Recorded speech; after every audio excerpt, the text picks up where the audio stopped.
ឯកឧត្តមឧបនាយករដ្ឋមន្ត្រីប្រចាំការវង្សសេវិសុទ្ធផ្ដល់ការតម្រង់ទិសដល់គណៈកម្មការជំនាញទទួលបន្ទុកតាមវិស័យនីមួយៗទាំង4នៃគណៈកម្មាធិការដឹកនាំការកែតម្រង់ច្បាប់នាព្រឹកថ្ងៃច័ន្ទ4កើតខែស្រាបឆ្នាំមមីអត្តស័កពុទ្ធសករាជ2570ត្រូវនឹងថ្ងៃទី17ខែសីហាឆ្នាំ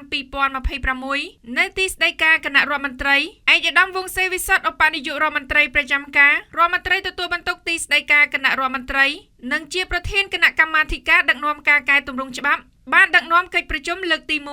របស់គណៈកម្មការជំនាញទទួលបន្ទុកតាមវិស័យទាំង4នៃគណៈកម្មាធិការដឹកនាំការកែតម្រង់ច្បាប់ដោយមានការចូលរួមពីសំណាក់ឯកឧត្តមលោកជំទាវលោកស្រីជាប្រធាននិងសមាជិកសមាជិកានៃគណៈកម្មការជំនាញទទួលបន្ទុកតាមវិស័យទាំង4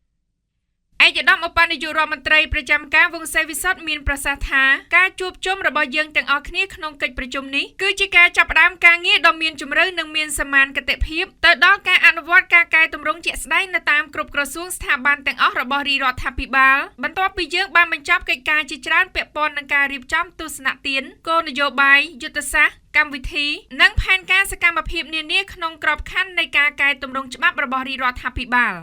ដូច្នេះកិច្ចការសំខាន់របស់យើងនាពេលនេះគឺការរុញកិច្ចការកែតម្រង់ច្បាប់ឲ្យទៅដល់គ្រប់ក្រសួងស្ថាប័នពិសេសការរៀបចំក្របខ័ណ្ឌយន្តការនៅតាមក្រសួងស្ថាប័ននីមួយៗដោយរួមបញ្ចូលគ្នានៅមុខងារចំនួន3គឺការងារនីតិកម្មការងារកែតម្រង់ច្បាប់និងការវិតម្លៃផលប៉ះពាល់នៃលិខិតបទដ្ឋានគតិយុត្តឯកឧត្តមឧបនាយករដ្ឋមន្ត្រីប្រចាំការបន្តថាការចូលរួមអនុវត្តរបស់គ្រប់ក្រសួងស្ថាប័នគឺជាកត្តាកំណត់ជោគជ័យនៃការកែតម្រង់ច្បាប់របស់រាជរដ្ឋាភិបាលសម្ដេចឈានទៅកសាងបូរណភាពនៃប្រព័ន្ធច្បាប់និងនីតិរដ្ឋនៅកម្ពុជា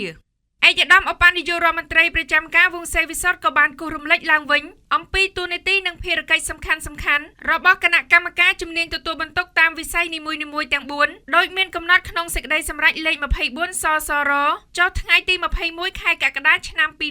2026ស្តីពីការបង្កើតគណៈកម្មការជំនាញទទួលបន្ទុកតាមវិស័យនៃគណៈកម្មាធិការដឹកនាំការកែតម្រង់ច្បាប់ដើម្បីជាការតម្រង់ទិសក្នុងការអនុវត្តការងារចំពោះមុខឯកឧត្តមឧបនាយករដ្ឋមន្ត្រីប្រចាំការបានគូបញ្ជាក់ថាគណៈកម្មការជំនាញពុំមែនជាអ្នកតាក់តែងច្បាប់ជំនួសឲ្យក្រសួងស្ថាប័នទេប៉ុន្តែដើរតួនាទីជាអន្តរកម្មរវាងគណៈកម្មាធិការដឹកនាំការកែតម្រង់ច្បាប់និងក្រសួងស្ថាប័ននានានិងជួយពង្រឹងការរៀបចំនិងការអនុវត្តនៅកម្មវិធីនិងផែនការសកម្មភាពនានាដែលគណៈកម្មាធិការដឹកនាំការកែតម្រង់ច្បាប់បានដាក់ចុះនិងនាំយកនៅកម្មវិធីនិងផែនការសកម្មភាពទាំងនេះទៅអនុវត្តនៅស្ថាប័នសម័យរបស់ខ្លួនជារួមគណៈកម្មការជំនាញជួយកិត្តគូរៀបចំក្របខ័ណ្ឌរួមក្នុងការរៀបចំប្រព័ន្ធនិងផ្ដល់ការតម្រង់ទិសឲ្យដើរនៅលើផ្លូវជាមួយគ្នាឆ្ពោះទៅគោលដៅជាមួយគ្នាតាមគោលការណ៍រួមប៉ុន្តែមិនត្រូវឲ្យបាត់នូវភាពជាម្ចាស់និងភាពបត់បែនរបស់ក្រសួងស្ថាប័នឡើយ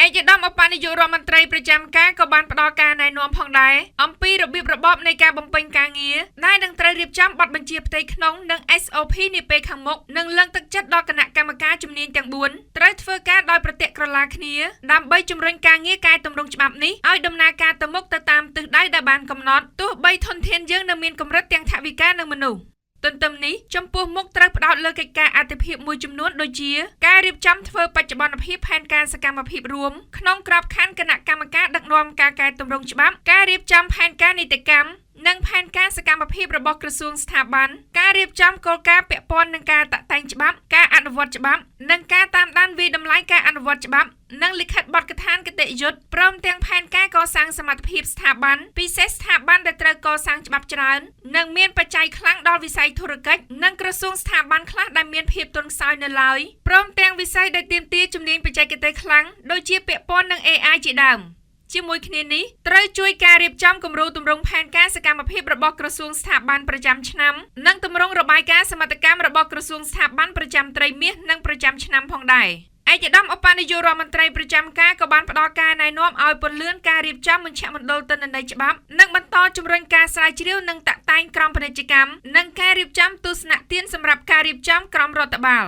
អង្គប្រជុំក៏បានធ្វើការពិភាក្សាផងដែរអំពីសេចក្តីព្រាងអនុក្រឹត្យស្តីពីការកំណត់និងការពិពណ៌នាមុខតំណែងវិជ្ជាជីវៈច្បាប់ពិសេសការកំណត់គុណវុឌ្ឍិទាំងមុខតំណែងវិជ្ជាជីវៈឯកទេសនិងមុខតំណែងវិជ្ជាជីវៈទូទៅក៏ដូចជាប្រាក់បំណាច់និងកម្រិតឋានៈដែលត្រូវមានលក្ខណៈប្រហាក់ប្រហែលគ្នាធៀបនឹងមុខតំណែងគ្រប់គ្រង